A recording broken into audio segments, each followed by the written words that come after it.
Wird gelöscht. Mama, Beweisfoto für die Mama. Der Flüchtiger. Komm du mir nach Hause. Wo bist du? Hallo. Komm du mir nach Hause. Das ist auch eine Art zu Hause. Das siehst du. Wenn wir beim Auto in den Unfall hören Sie jetzt damit um. Hier! Eure Ware hält sich extra lang. Ich bin ja ein bisschen enttäuscht. Es geht jetzt hier so richtig ab. Das ist aber 4 Minuten lang nichts mehr. Die waren zu teuer. Die haben 40 € gekostet, die Dinger. Die brennen aber 10 Minuten. Beim nächsten Jahr bringe ich bengalische Feuerwehr. Haben wir gestern schon angemacht. Echt? Ja. Ich habe nicht mehr mitbekommen. Ich hatte gestern bei mir hatte ich bengalisches Feuer. Jetzt geht er. Ein Trotz!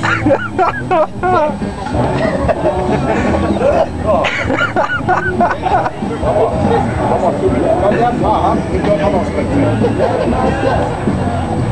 habe lange ausgehalten. 1 Minute hast du es geschafft.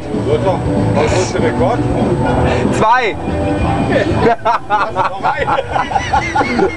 Ich hab noch ein paar. Ah, ja, danke. Was noch? In grün, in blau? Ich habe jetzt noch eine blaue, eine rote und eine orangene. Ich hätte gern schwarz-rot-blau, ist gut. Oh, Scheiße, jetzt kommt der Stinkt aber auch.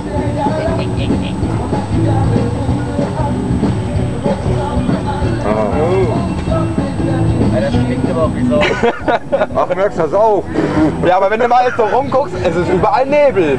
Was ist das denn? Ha? Was ist das denn überhaupt? Ganz normale Rauchbombe. Das ist ganz normal, hat jeder zu Hause. Hat jeder daheim, sollte jeder daheim haben. Ja, davon gibt es 3 Ausgaben. Eine für 10, eine für 30 und eine für 50 €. Und je nachdem, weil das ist jetzt was muss ich überlegen, eine 500 Gramm und dann gibt es eine 2 Kilo und eine 5 Kilo. Und die 5 Kilo, die brennt über 10 Minuten. Ja, aber auch wissen wir ein paar Fotos in den Kopf. Ja. Ich habe ein Foto.